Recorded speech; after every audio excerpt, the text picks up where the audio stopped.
institutions from classroom learning to global impact. Engineering education aligned with the global goals.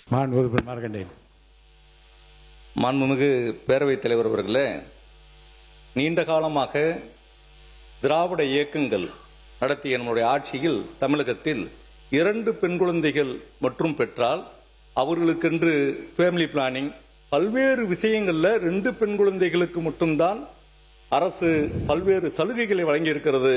குடும்ப கட்டுப்பாட்டை இந்த தமிழ்நாடு அரசு மிகவும் கடினமான முறையில் நம்மளுடைய பப்ளிக் ஹெல்த் மூலியமாக பின்பற்றி இருக்கிறார்கள். ஆனால் அரசுக்கு 3வது குழந்தை, நாங்கள் இதில் ஒன்றும் மாற்று கருத்து இல்லை, 3வது குழந்தை பெற்றால் 365 நாள் அவர்களுக்கு 1 ஆண்டு காலம் மறுபடியும் ஒரு மெட்டர்னிட்டி லீவ் நீங்க கொடுக்கணும்னு சொல்லும் போது இது மற்ற பாமரர்களுக்கும் சாதாரண விவசாய பெருங்குடி மக்களுக்கும் 3வது குழந்தை பெற்றால் அரசினுடைய சலுகை திட்டத்தில் அவர்கள் அத்தனை பேரும் ஏற்றுக்கொள்ளப்படுவார்களா, சேர்த்துக்கொள்ளப்படுவார்கள் என்ற வினாவை மாண்புமிகு அமைச்சர்களிடம் வைக்கிறேன். மாண்புமிகு பொதுப்பணி மற்றும் விளையாட்டு மேம்பாட்டுத்துறை அமைச்சருடைய பதிலுரை.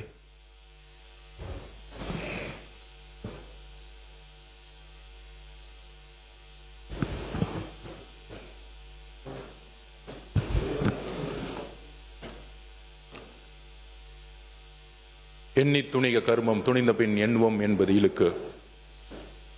மாண்புமிகு பேரவைத் தலைவர் அவர்களே,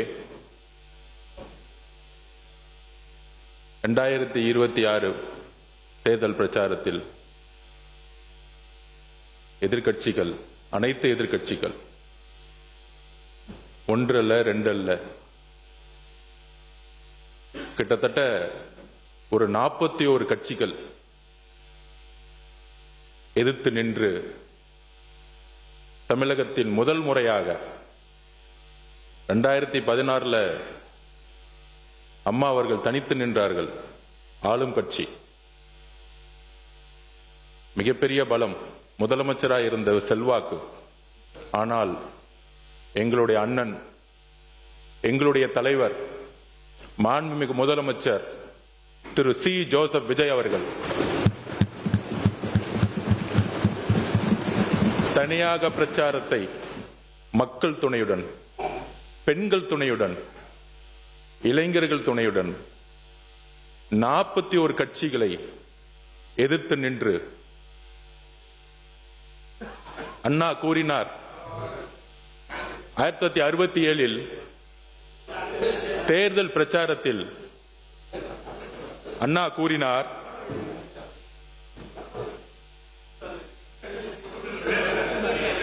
எந்த குறுக்கீடுகளும் அனுமதிக்க முடியாது. பதில் உரைக்கு பிறகு நான் 4:18 ஆயிடுச்சு.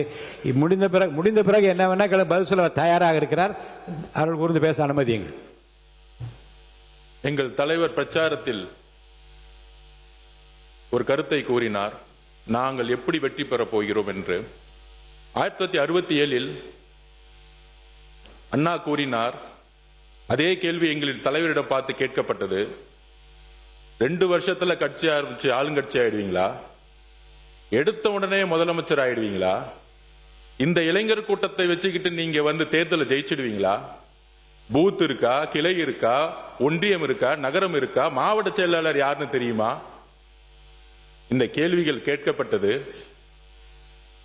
அண்ணா கூறினார் தன்னுடைய தேர்தல் பிரச்சாரத்தில், அண்ணாவுடைய தேர்தல் பிரச்சார வரலாற்றை இன்றைய அரசியல்வாதிகள் சரியாக இன்னும் படிக்கவில்லை.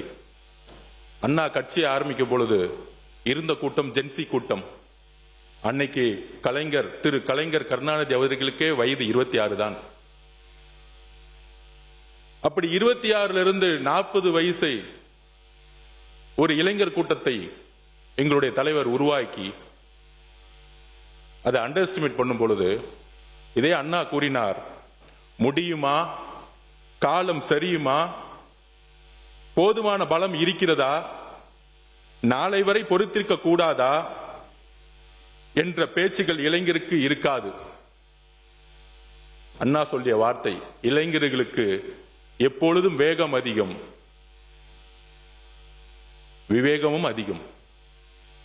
அப்படி 2026 1967 வெற்றி, அதற்கு பின்பு 1977 ஏற்பட்ட இன்னொரு புரட்சி, அதற்கு பிறகு 2026 தேர்தல் வெற்றி என்பது ஒரு சாதாரண வெற்றி கிடையாது.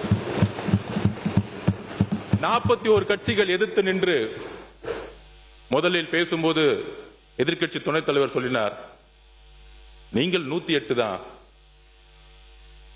அப்படின்னு பேசினாரு. அந்த 108 எப்படி உருவாக்கப்பட்டது? 41 கட்சிகள் எதிர்த்து நின்று எதிர்க்கட்சி தலைவர் தன்னுடைய மேடைகளில் கூறினார், அங்க இருக்கிறவங்க எம்எல்ஏன்னா யாருன்னு தெரியாது, அமைச்சர்னா யாருன்னு தெரியாது. இதுதான் அண்ணா கனவு கண்ட ஒரு புரட்சி. ஏழைகள், எளிமையானவர்கள், சாதி பலமற்றவர்கள், மத பலமற்றவர்கள், இங்க இருக்கக்கூடிய நபர்கள் பண்ணையாரின் பிள்ளைகள் அல்ல, மன்னராட்சியின் பிள்ளைகள் அல்ல.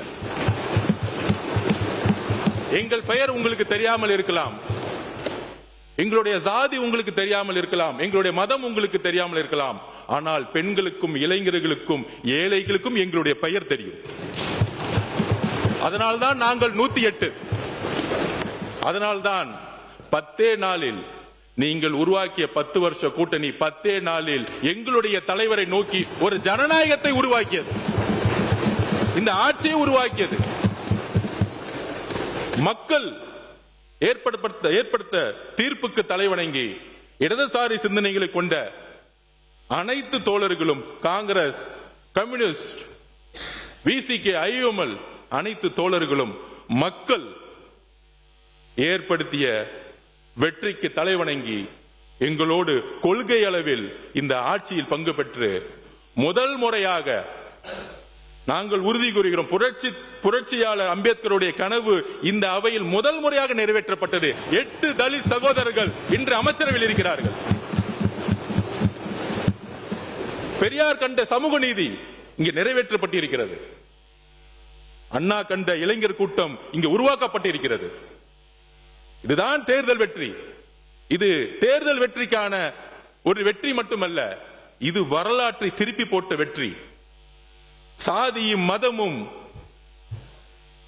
எம்எல்ஏ ஆகணும், மினிஸ்டர் ஆகணும்னா அதுக்கு ஒரு பின்புலம் இருக்கணும்னு ஒரு சாமானியன் நினைச்சு பார்க்க முடியாத ஒரு சட்டமன்றத்தில் அண்ணாவுக்கு அப்புறம், எம்ஜிஆருக்கு அப்புறம் இன்று ஏழைகளும், எளிமையானவர்களும், இளைஞர்களும், பெண்களும் இந்த சட்டமன்றத்தில் இங்கு அமர்த்தப்பட்டிருக்கிறார்களே, பெண்கள் துணையுடன், இளைஞர் துணை, எங்களுடைய தலைவருடைய நம்பிக்கையும் அன்பும் பெண்கள் உருவாக்கிய வெற்றி தான் இந்த வெற்றி.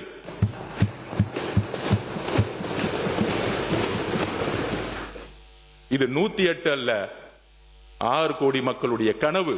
ஒரு ஏழையும் ஒரு சாமானியனும் சட்டமன்ற உறுப்பினராக வேண்டிய ஒரு கனவு இது. இந்த கனவு இங்கு வரலாறாக மாறி இருக்கிறது.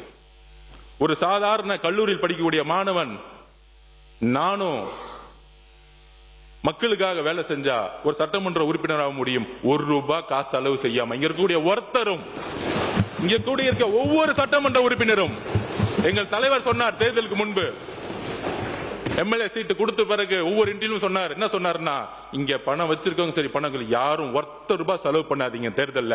மக்கள் நம்ம ஜெயிக்க வைக்கிறாங்களோ இல்லையோ, ஆனால் மக்களிடம் நம்ம உண்மையா இருக்கணும், ஒரு மாற்றத்தை உருவாக்கணும். காய்கறி வாங்குவதை போல ஒவ்வொரு ஓட்டையும் விலை கொடுத்து வாங்கக்கூடிய கலாச்சாரத்தை ஒழித்தது எங்களுடைய தலைவர். இதை உறுதியாக சொல்லுகிறோம், நெஞ்ச நிமிர்த்தி நேர்மையாக சொல்லுகிறோம். ஏன்னா நான் யாரையும் குறிப்பிடல, நான் யாரையுமே குறிப்பிடல. தொடர்ந்து பேசுங்க.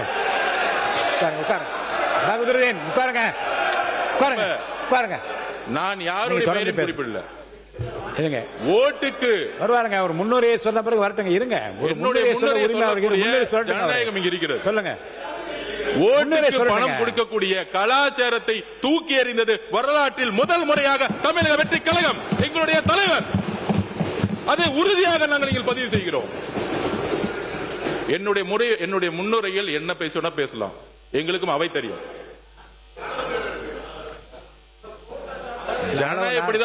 அளவை நான் நிர்ணயிக்கிறேங்க, நீங்க பேசுங்க. Saram institutions from classroom learning to global impact. Engineering education aligned with the global goals.